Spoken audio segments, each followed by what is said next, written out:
glad that you came out this morning. Hello, good morning. Okay, we're gonna get started. If we could just have everyone's attention, please.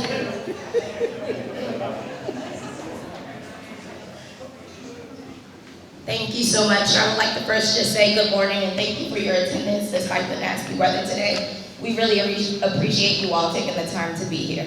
My name is Bridget Anderson Trim, and this is Jacqueline Coles, and I will let her do her thing. Okay, awesome. Yeah, we're a duet here, so we have different personalities that complement each other. So I am Jacqueline Coles, and I am representing the Black Lowell Coalition, as well as the Ralph Brown chapter of Blacks in Government. Blacks in Government is an organization at the local, state, and federal levels, and we support anyone, although the name is Blacks, and the demographic is specifically for them, for training, for promotions, and having ethnic pride within themselves at the local, state, and federal levels. The Black Lowell Coalition is currently just a website, but whenever you come to Lowell, anything that is Black, African American related, we want you to have the opportunity to know where you can go, who you can see, what government activities are happening, what religious anything. So please visit blacklowellcoalition.com, as well as Junteenth. Again, hello everyone. My name is Bridget Anderson Trim, and I am the founder as well as CEO of Junteenth Inc. Junteenth Inc. is a nonprofit organization, and we host many events, and we do have different services and programs that we put in place that really celebrate and embrace the Black culture. And the purpose of doing so is to support, empower, and inspire Black youth and families within the community. And so that's why we're here today, to celebrate our second annual flag raising for Juneteenth. And we want to welcome you all. We want to welcome you all, and again, thank you all for being here. We have a number of performances today that we want you all to enjoy to celebrate the kickoff of the Juneteenth weekend. Thank you again. If you have not picked up a flyer, a program, we have programs to the left, and it tells about different events that are happening in and around the area and in the city of Lowell. At this time, I would like to turn the floor, I'd like to take a moment of silence. In this country, we have many religions that we all do practice, and I would ask that you all take a moment of silence and exercise your right to pray or have spiritual belief in whichever form and fashion that you choose to believe in. So we'll take that moment now.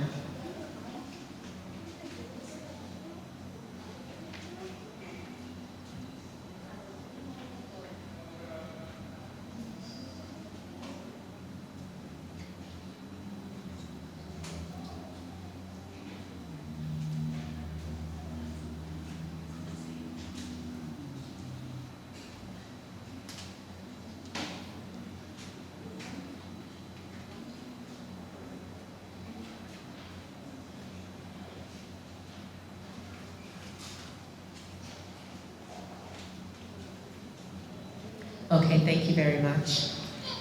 At this time, I would like to call up the Full Deliverance Church Choir. They will sing their rendition of Lift Every Voice and Sing, also known as the Black National Anthem.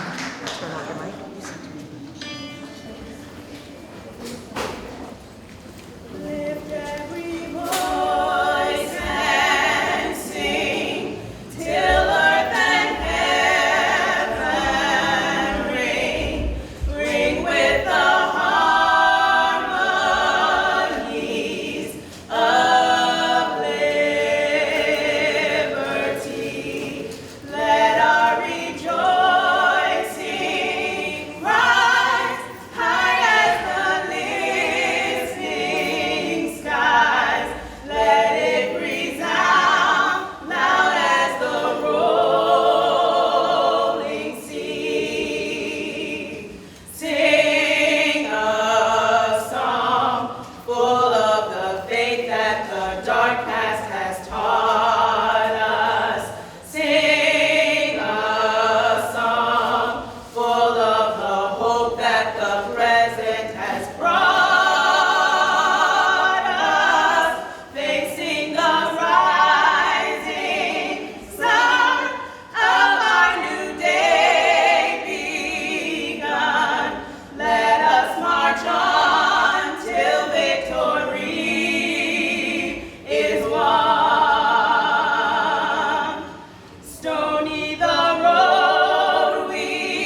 God of our weary years, God of our silent tears, thou who hast brought us thus far on the way, thou who hast by thy might led us into the light, keep us forever in the path we pray. Lest our feet stray from the places, our God, where we met thee. Lest our hearts, drunk with the wine of the world, we forget thee. Shadowed beneath thy hand, may we forever stand, true to our God, true to our native land.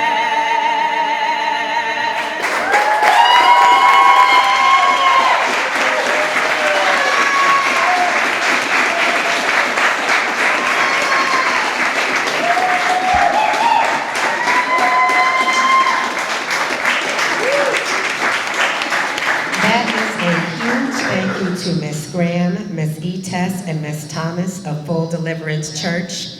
They will be around for bookings and events later on. Just contact Miss Graham. I would like to now turn this over to the great mayor in the great city of Lowell, Mayor Shah. Thank you so much, Miss Cole. Wow, that's what angels sound like. Thank you for singing that beautiful song. And also, this is what City Hall look like. Good morning. Welcome everyone to the Juneteenth celebration. When I celebrate a day like this during our times about history that was not so pleasant, I always have mixed emotions. And the mixed emotions that the reason this celebration came about is because of the horrific things that happened in the past. But at the same time, Lowell is very lucky that we can rise above our history and to work together and to move forward. And to move forward, we must recognize the past. We must celebrate what was good about it, and that was the freedom that we all finally achieved. And Lowell is very, very fortunate that we have Black Americans that when freedom was announced, when every man and woman were finally recognized to be created equal, Black Americans sought the city of Lowell to make it their home. So Lowell has a special place in all of our history. And today, with me, my colleagues, and state representatives who are joining all of us to celebrate this history, to make sure that we keep on moving the city forward and moving together. I do have a citation to present to everyone, to the organization, but I want to recognize my colleagues and would ask them to say a few words, 30 seconds to a minute. I know that everybody here wants here to be to listen, but I know that you are proud of this event, of the Juneteenth, of all the organizers, just as much as me, and you want to congratulate them and wish them good wishes as well. I'm going to have the State Representative Vanna please join us as well. Please come to all the elected officials. If I miss anybody, please come join us up front. And we'll start with State Representative Rodney Elliott, former mayor, former city councilor, now State Representative. We'll say a few words as well. Thank you. I'll be brief, but happy Juneteenth. It's been, we started last night at the gala. I see some heavy eyes over there from last night. But it was a wonderful kickoff to the gala last night and today, and then of course the block party tomorrow. So thank you for having me. It's wonderful to be here to celebrate such a wonderful occasion. So thank you so much. Thank you, State Representative. Next, let me introduce you, City Councilor Elliott.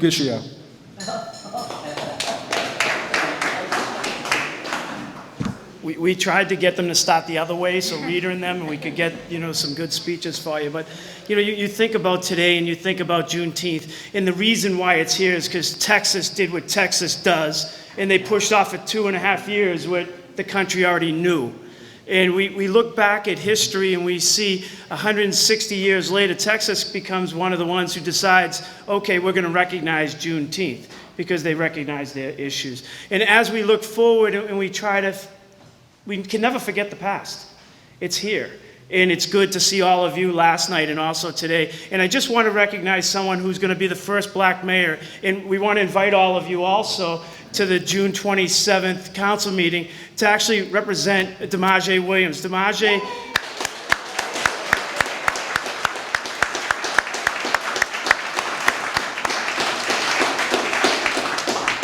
I met Demaje a little over a year ago, and it was in a program that came from the Career Center.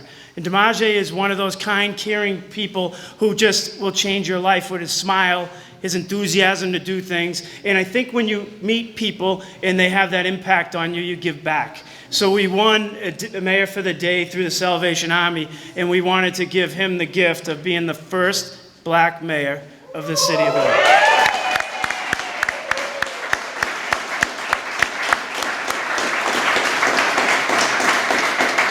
I'm just glad today isn't like last night when his knees were shaking because he was worried about speaking. But Demaje is a phenomenal person, and we're going to see great things out of him in the future. And he is from a generation that a lot of us look at and say that they're not going to be leaders, they don't know this, they don't know that. Well, maybe we need to adapt to them and teach them our ways better. And that's the problem with us, our generation and generations above us. We lived in a time where we think we did everything perfect. Well, there's a lot of mistakes that we made along the way. And we need to make sure that we give this generation the gift of the history that you guys have all provided. And I think that's the importance of today, is that we understand where we came from. And when I look around here, I see a lot of people who are going to continue to see that history, but it starts with their generation. And we need to really teach kindness, caring, compassion, and understanding for others. Some people are going to struggle. We need to help them. And that's the city council's role. And we're here to try to help. And I thank the mayor, and he was the first Cambodian mayor, so now he has a gift.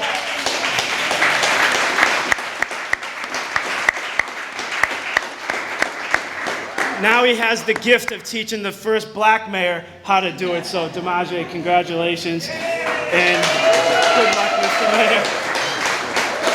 Demaje, you're pretty much the mayor. You want to say a couple words? Thank you guys for having me. It's an honor to be here, and yeah, thank you guys. The best politician right there. Next, I'd like to also introduce former mayor, city councilor John Leahy. Thank you. Good morning. I'll be brief. I just want to say congratulations, and I'm glad that we're here today celebrating as a city, and I'd like to thank the mayor, former mayor, A lot of mayor. former mayor. But seriously, thank you for coming out. This is a great celebration, and sorry I missed last night. I hope everybody had a great time. Thank you.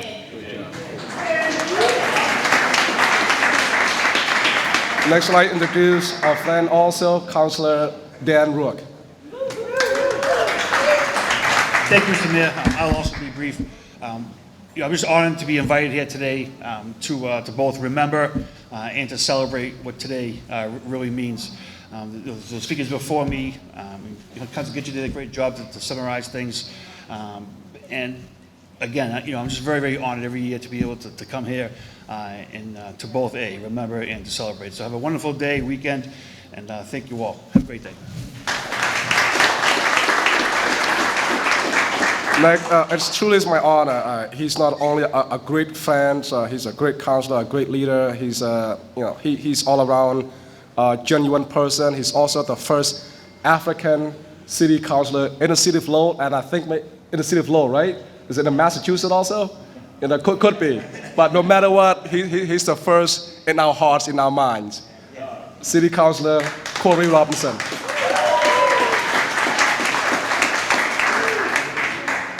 Thank you. First, I have to give thanks to the Black Law Coalition. Thank you for organizing. I'd also like to thank the AACC for the gala last night, the events. If you look around our city, I mean, Juneteenth, it's one of the newer holidays, national holidays that was adopted. This community immediately stepped up, and they didn't just throw one event or a single flag raising. It seems like now the trend is we're celebrating all weekend. Every weekend that it's Juneteenth so far, it's action-packed, from flag raisings to galas to cookouts to outings to you name it. And so that's what Lowell's about. When the culture or when there's a situation that needs to be recognized or celebrated, the community steps up and provides those opportunities.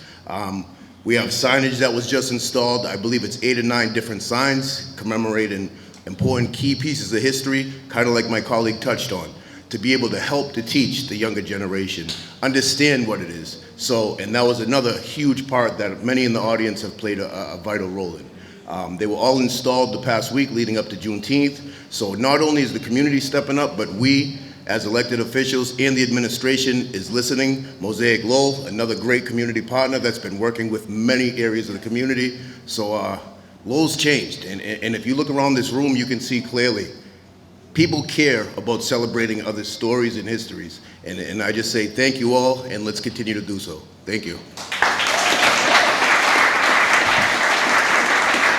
Thank you, Councilor. And next, I'd like to introduce City Councilor John Drinkwater. Thank you, Mr. Mayor, and good morning, everybody. It's an honor to be here with you all. And the only thing I really like to add is that I used to like to think that I knew my history, but I only learned about the Juneteenth holiday a few years ago.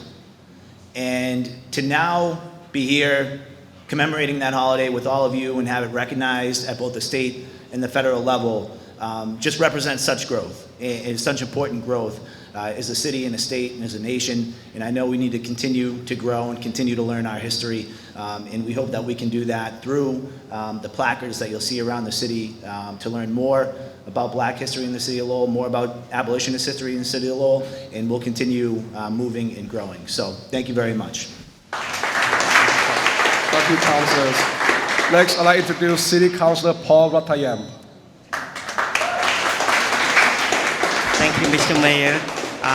Thank you to the organizers who put this and remind us of the history.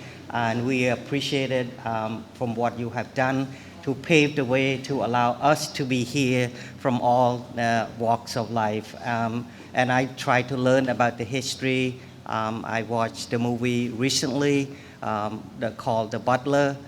That's a struggling of the civil rights movement in the cotton field in the South, all the way to the present day. So it touched upon me, and I really appreciate and learning about the history. So I encourage everyone to have a chance to look at it. It's really touching.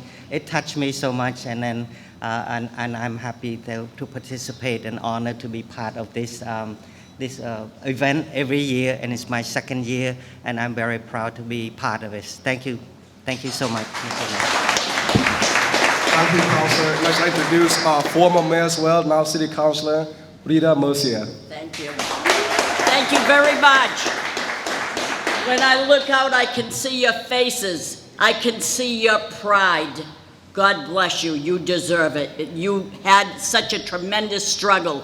Did we ever notice that things that come easy, we don't appreciate it so much? You must appreciate this celebration because you struggle to get here. Be proud of who you are. Be proud of who you represent. And when I look around the crowd and I see these shirts that say, I love my church. You know what? I love my God. I could not be here without God at my side. So I find you very, very religious people, and I love that. Never forget who walks beside of you, and that is Jesus Christ. So thank you very much for everything you do. Thank you for inviting me here, and keep up the celebration. This is a day to celebrate. Thank you so much. Thank you, Councilor. And last but not least, to my left is State Representative Vanna Howard. Thank you, Mayor. Good morning, everyone. So great to be with you all here this morning. I just want to say thank you to the organizers, the Black Law Coalition, Just Dream Inc., the RFBJ, chapter of the Blacks in Government. Thank you for organizing the second annual Juneteenth flag raising. It's so great to be here again with you all the second year. Last year we had a great turnout, so thank you all for joining us this morning. You know, the Juneteenth flag is a powerful symbol of equality, justice, and the enduring spirit of freedom. And I'm honored to join you all, the Lowell community, to fly it proudly. Thank you. Thank you, Representative.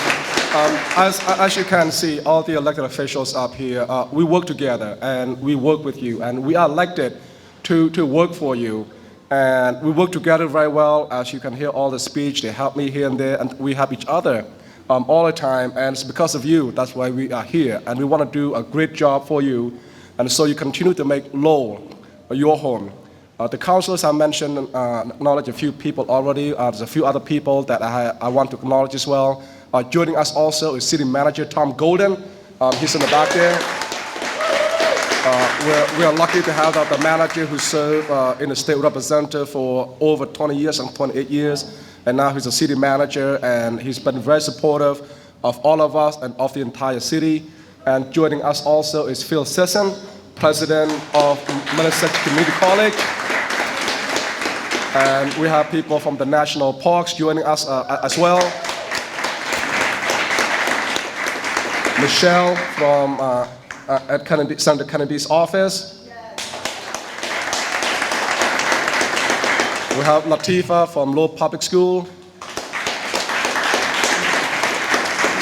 And we have two candidates who are running for city council. Again, we're all running to do the right thing, to do what's good for the city. So there's nobody challenging anybody, just everyone want to do their part to give back to the city. So we have two candidates, Rita to my right, Rita. And also Amada Gregory, who's going to do the dance for us as well. I hope I get everybody, and thank you everyone for joining. I do have a citation, and I could ask the organizers to come up here to accept this citation on behalf of the city councilors and also the state representatives. And this is prepared, when I prepared this citation, I prepared with the support of the entire city council body and the city administration. Let me just grab my glasses real quick.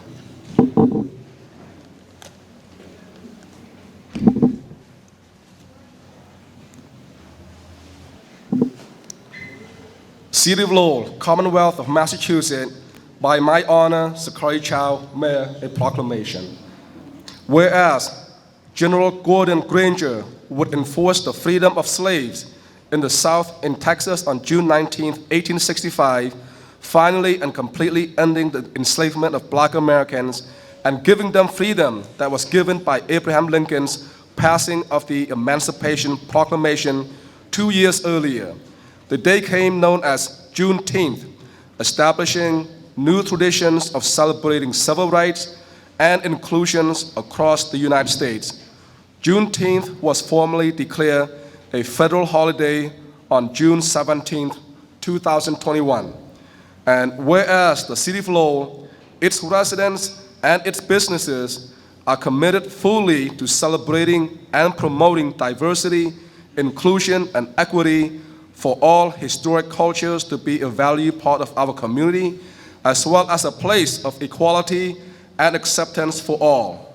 And whereas Juneteenth has been celebrated as a date to honor the sacrifices of Black Americans in their efforts for freedom and equality, it also stands as a symbol of hope, healing, reflection, and most importantly, as a call to action.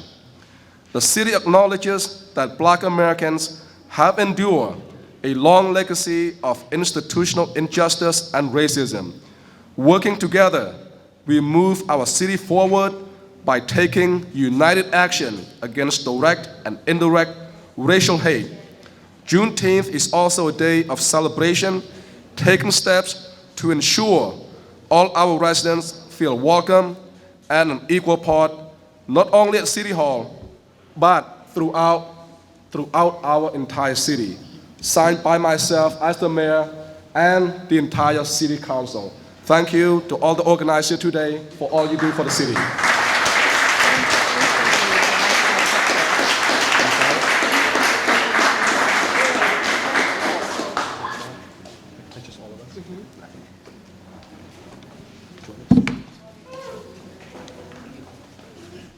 Could we stand a little bit to the right, maybe could anybody?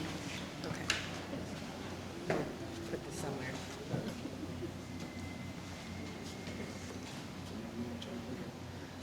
Look at them all. All right. Awesome. Thank you very The much. microphone's not yours. Thank you all very much. Good job. Okay, thank you. Thank you. Congratulations, great job.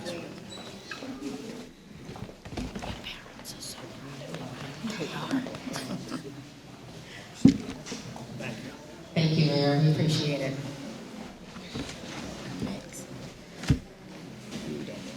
Next, we have the reading of the history of slavery in Massachusetts. Some of you may have heard this before. To some of you, it may be new, so please bear with me. At one time, all of America condoned the practice of slavery by law. Massachusetts held enslaved people of indigenous and African descent well before the Plymouth colony was established in the 1620s. In the mid-1700s, it was estimated that enslaved people were about 2% of the population. The unique aspect of Massachusetts was that the enslaved were both property and persons before the law, so they had the ability to file a lawsuit in court if they so chose. During the American or the British Revolution, historians out there, thousands of blacks jumped at the opportunity to fight in the war, or they were mandated to fight after much consternation about giving blacks weapons. Unlike their white counterparts, blacks were not just fighting for independence or to maintain British control, they were fighting for whomever gave them the best chance at freedom. Historians estimate that between 5,000 and 8,000 people of African descent were lured into the revolution on the Patriot side, and that upwards of 20,000 served the crown of England. Many blacks fought with extraordinary bravery and skill, their exploits lost to our collective memory.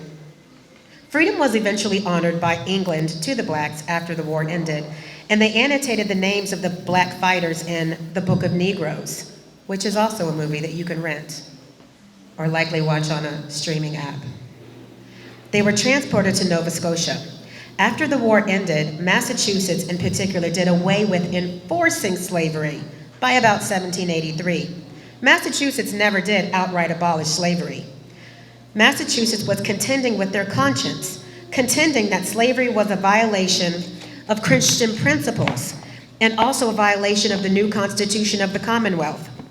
Last year, our state representative, Ms. Howard, provided us all with free Massachusetts state constitutions.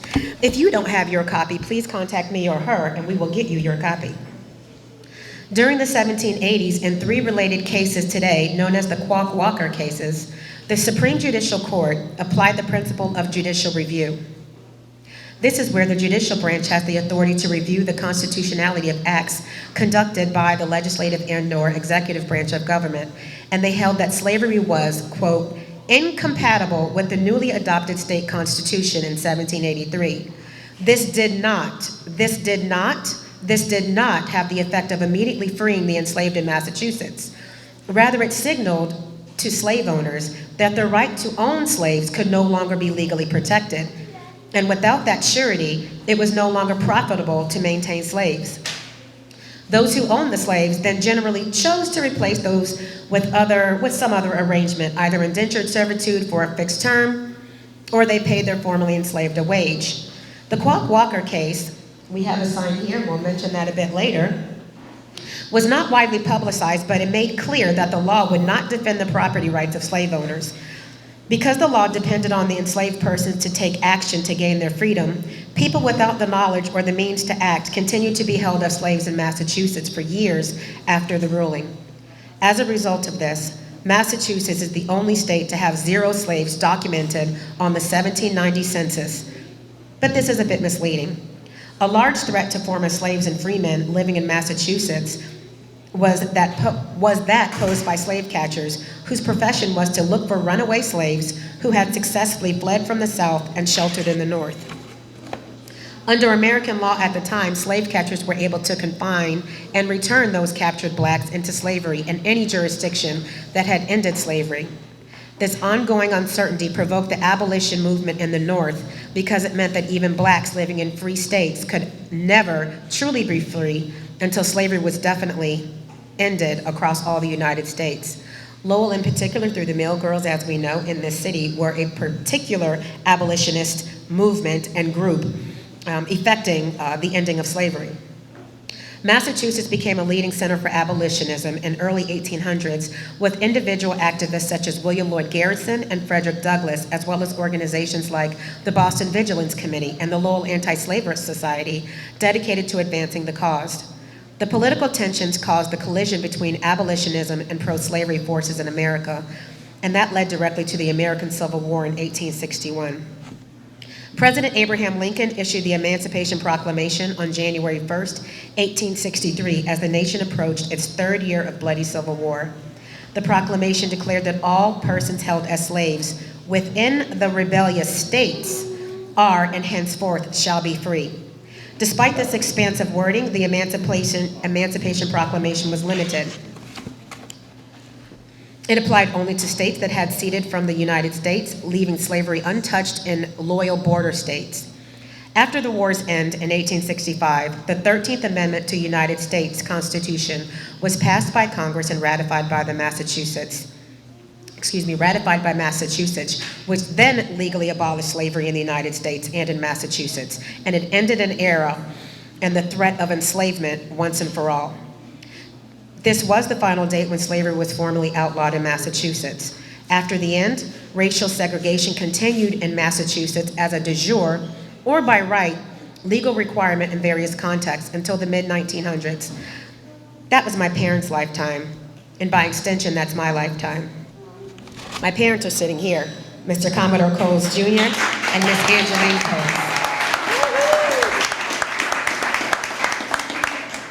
They're visiting us from the great state of South Carolina. I will allow Miss Bridget to introduce her family.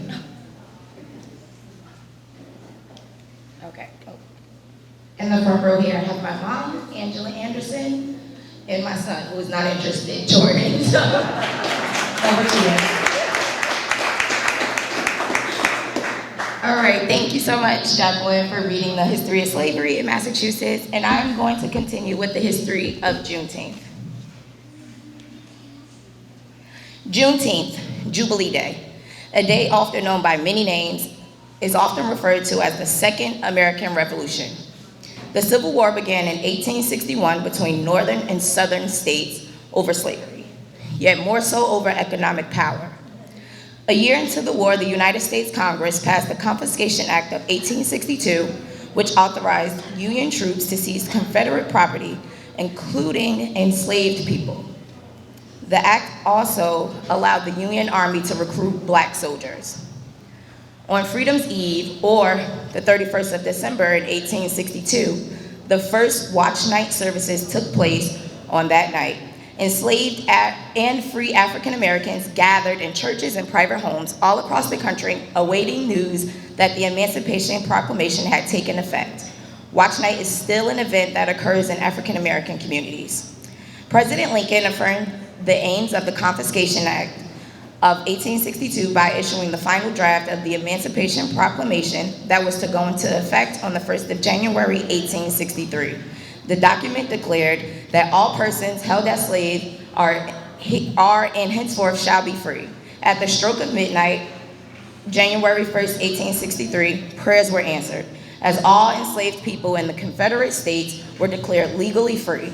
Union soldiers, many of whom were black, marched onto plantations across cities in the South, reading small copies of the Emancipation Proclamation, spreading the news of freedom in the Confederate States. While the proclamation legally liberated millions of enslaved people in the Confederacy, exempt or did not free those in Union-loyal border states of Delaware, Maryland, Missouri, and Kentucky. These states held Confederate sympathies and could have seceded. Lincoln exempted them from the proclamation to prevent this. In April 1865, Confederate General Robert E. Lee surrendered at the Appomattox, Virginia, and the Civil War was essentially over. Enslaved people in Texas, meanwhile, did not learn about their freedom and the war being over until 3 months later.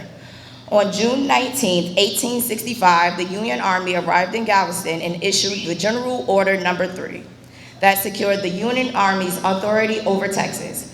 The order stated the following: the people of Texas are informed that in accordance with the proclamation from the Executive of the United States, all slaves are free. This involves an absolute equality of personal rights and rights of property between former masters and slaves, and the connection heretofore existing between them becomes that between employer and hired labor. The freedmen are advised to remain quietly at their present homes and work for wages. They are informed that they will not be allowed to collect at military posts and that they will not be supported in idleness either there or elsewhere. In other words, it took 2 years for the emancipation of enslaved people to materialize legally across the entire USA. Still, even under General Order No. 3, as historian Henry Louis Gates Jr. noted, freedom wasn't automatic for Texas. 250,000 enslaved people on plantations, masters had to decide when and how to announce the news or wait for a government agent to arrive. It was not uncommon for them to delay until after the harvest, he wrote. Emancipation came gradually for many enslaved people, the culmination of a century of American abolition efforts, North and South. And even still, the formerly enslaved people were viewed as chattel that merely existed to work and produce. During the war, the U.S. Senate attempted to pass the 13th Amendment prohibiting slavery and voluntary servitude in all states, Union and Confederate. The amendment wouldn't be enacted by ratification for another year. December 1865, after the Civil War had already ended, Juneteenth marks our country's second Independence Day. Although it has been long celebrated in the African American community, this monumental event remained largely unknown to most Americans until 2 years ago, 2021, when it became a federal holiday, and then still many were scratching their heads regarding the meaning of this holiday. As much as Juneteenth represents freedom, it also represents how emancipation was tragically delayed for enslaved people in the deepest reaches of the Confederacy. The first Juneteenth celebration took place in 1866 with the community gatherings, including sporting events, cookouts, prayers, dances, parades, singing of spirituals like Many Thousands Gone and Go Down Moses. Some events even featured fireworks, which involved filling trees with gunpowder and setting them on fire. At the core of the celebrations was a desire to record groups gained since emancipation. Quote unquote, an occasion for gathering lost family members, measuring progress against freedom, and calculating rising generations with the values of self-improvement and racial uplift. Communities would read the Emancipation Proclamation as part of tradition, which was specifically during Reconstruction when the holiday reinforced hope. Reconstruction between 1863 and 1890 was a time to rebuild the Southern economy and society through the ratification of the 13th, 14th, and 15th Amendments, which gave Black people freedom, due process, and the right to vote. Black-run Southern governments and the work of the Freedom Bureaus, among other efforts. But the goals of the Reconstruction were consistently countered by white supremacists. Leaders at the state and local levels, weakened by Black voting by means of gerrymandering, violence, and intimidation. Mississippians drafted a white supremacist state constitution to disenfranchise local Black people. Northern cities often marginalized Black communities. The numerous actions across the country signaled the end of the Reconstruction and the beginning of Jim Crow. Then and now, the symbolism and spirit behind Juneteenth remain sorely needed.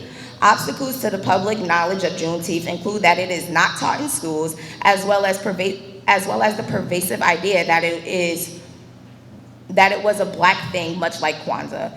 It was seen as a holiday that is just observed by African Americans and is poorly understood outside of the African American community. It was perceived as part of Black culture and not American culture. Now the meaning of Juneteenth is being seized more broadly by activists as an opportunity for the United States to come to terms with how slavery continues to affect the lives of all Americans today. It is something for everyone of every race to engage in. Today, Juneteenth celebrations span the world, with the global diaspora adopting the day as one to recognize emancipation at large. The historical legacy of Juneteenth shows the value of never giving up hope in uncertain times. Thank you.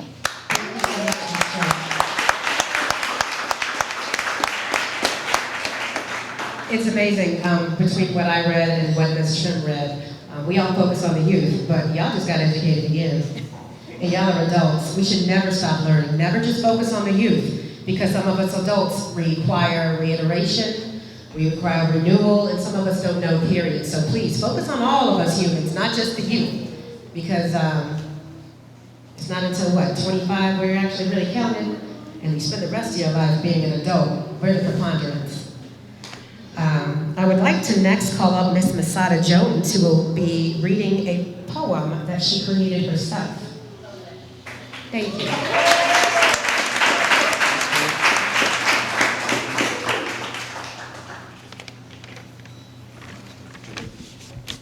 Hey y'all.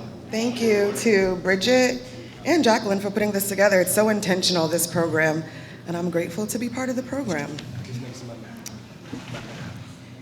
Keep your head to the sky. Oh, keep your head to the sky. If I told you love was our superpower, would you believe me? Would you allow me, your ear, to share all the ways our liberation is rooted together? Like imagine the moon denying its relationship to the wave. Fibonacci is singing the words of our sameness, just please don't look down right now, baby. World is spinning wildly ablaze with colonizers' hate, and there are guns for everybody. Could have a parade of Black and brown mourning mothers monthly, and white supremacy would tell us our cries were too loud. Our pain is a hanging strange fruit we should have forgotten 50 years ago. My dad, 56, our people made a home because somebody loved something, and my God, ain't that a powerful choice? Keep your head to the sky. Those stars, nova, a symbol of new freedom, new futures. We'd only known all this new in our minds. We move with bravery, with community, with our northern journey ahead because somebody loved something, and love is a conqueror, and love is survival, and we love like our lives were built on a tradition of storytelling and collecting, and love is waiting with waves, wondering what happens when we keep our heads to the sky. Thank you.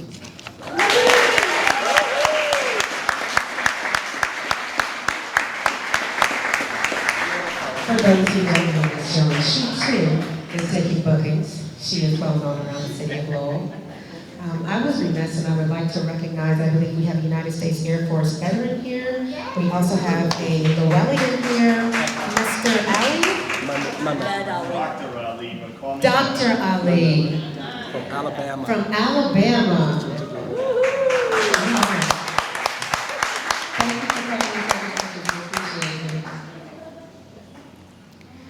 All right, it's me again. So we have collaborated with the Acre Group in order to emphasize how Africans were brought everywhere into the world. And so as you can see, these beautiful young ladies dressed over here, I will read a little bit about it and then turn it over to Ms. Toro. Stand by.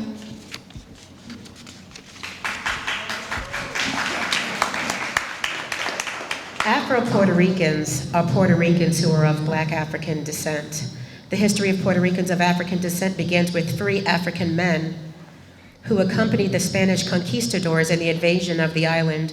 The Spaniards enslaved the Taínos, who were the native inhabitants of the island, many of whom died as a result of the new infectious diseases and the Spaniards' oppressive colonization efforts.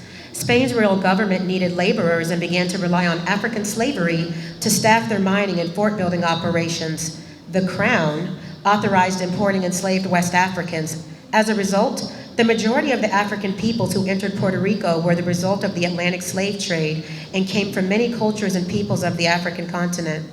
When the gold mines in Puerto Rico were declared depleted, the Spanish crown no longer considered the island to be a high colonial priority. Its chief port served primarily as a garrison to support naval vessels. The Spaniards encouraged free people of color from Britain and French possessions in the Caribbean to emigrate to Puerto Rico to provide a population base to support the Puerto Rican garrison. The Spanish Decree of 1989 allowed slaves to earn or buy their freedom. However, this did little to help their situation. The expansion of sugarcane plantations drove up demand for labor, and the slave population increased dramatically as new slaves were imported. Throughout the years, there were many slave revolts in the island.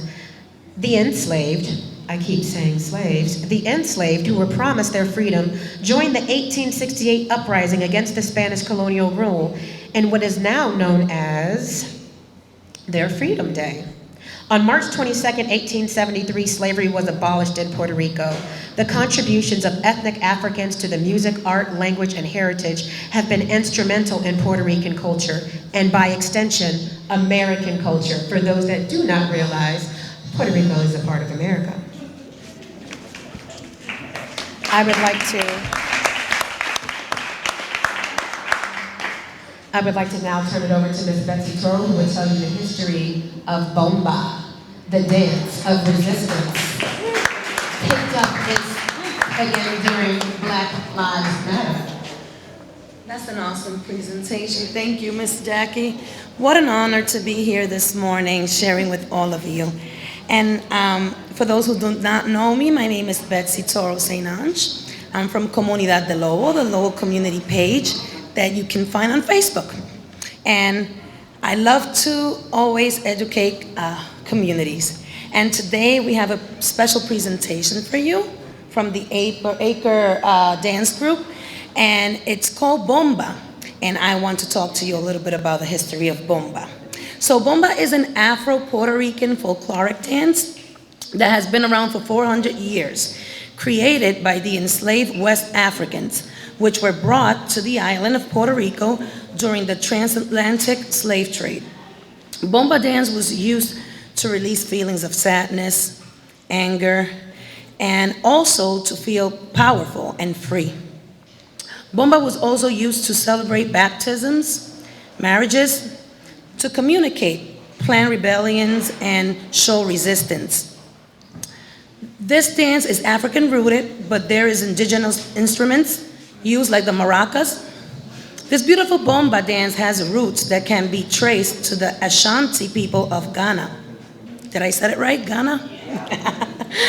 Bomba dancers today continue to use it as a platform of awareness, resistance, and pride.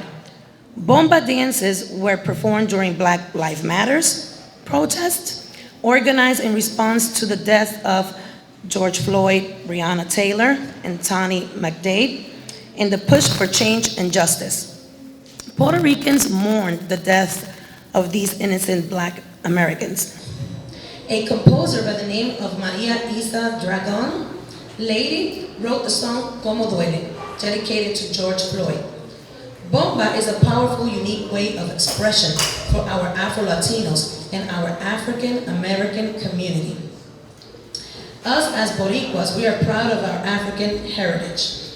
Slavery was abolished in the United States in 1865, while in our beautiful island of Puerto Rico, it was abolished in March 22, 1873. Every March 22nd of every year, we celebrate the freedom of the slaves in our beautiful island, and we celebrate it with Bomba. Thank you.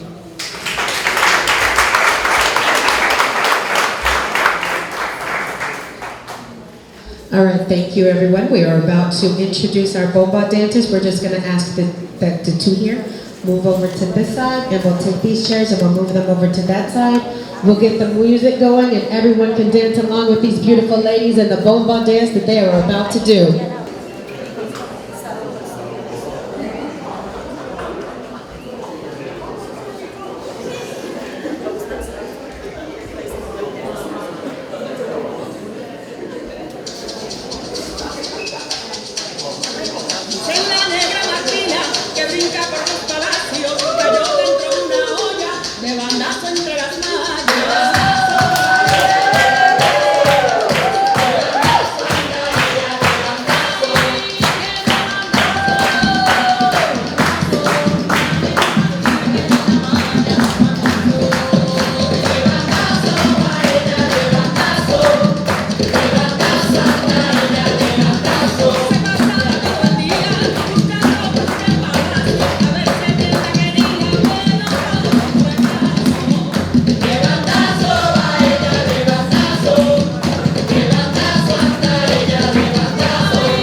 Thank you so much. And as I have already repeated before, the Acre Girls, Miss Betsy Toro, Miss Maria Claudio, they are available for your next event. You're going to talk about our event? Yes. Okay. Oh, this is we're done. This is closing, thanking everybody, and also talk about that first. And then I'll do the reading. All right, I want to thank all of our performers. Just give them another round of applause for their amazing performance.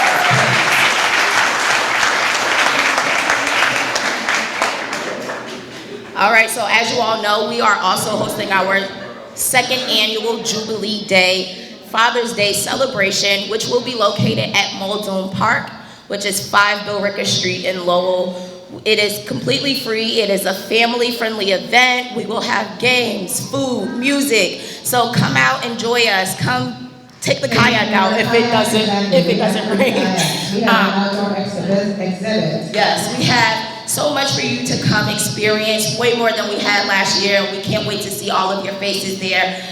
The date of this is tomorrow, June 18th, noon to 5 p.m. Noon to 5, okay? And again, everything is free. I want to thank our funders and our donors. I want to thank the Mass Cultural Council. I also want to thank the Grassroots Fund for their generous grants that we received for this event.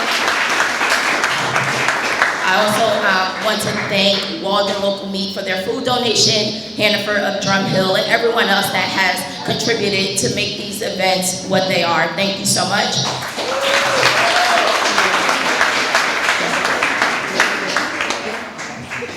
You're so silly.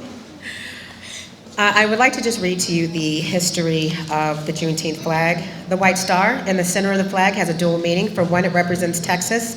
The bursting outline around the star is inspired by a nova, a term that astronomers use to mean a new star. The curve that extends around the width of the flag represents the new horizon. The red, white, and blue represents the American flag. Just a couple of things in closing. If you have not picked up a program, please pick up a program because we have a lot of good information in here. I would say that one of us is a little bit involved in politics, so that's probably why you'll see some of that information in there. In addition, I just happened to be doing some research and I noticed that there were some residents in the city of Lexington and others that were successful in creating Quad Walker Day. I did not realize this is going to be Massachusetts Independence Day. It is celebrated 8 July. I was not aware of this in time, so please know that Black Law Coalition, Just Street Inc., and the RFBJ chapter of Blacks in Government will be hosting a Massachusetts Independence Day next year in 2024. If you haven't had a chance to read about this, please do. The last thing I would like to read is the African Pledge. And this not only pertains to Africans here, this pertains to all of us if you are friends, family, and affiliates, which you are. We are an African people. We will remember the humanity, glory, and suffering of our ancestors. We will honor the struggles of our elders. We will strive to bring new values and new life to our people. We will have peace and harmony amongst us. We will be loving, sharing, and creative. We will work, study, and listen so we may learn so we may teach. We will cultivate self-reliance. We will struggle to resurrect and unify our homeland. We will have discipline, patience, devotion, and courage. We will live as models to provide new directions for our people. We will be free and self-determining. We are an African people. We will win and we have won. We will win and we have won. We will win and we have won. I thank you all for coming out to today's flag raising. If you join us all outside, we will raise the flag. There are also refreshments inside afterwards. Thank you and enjoy your day.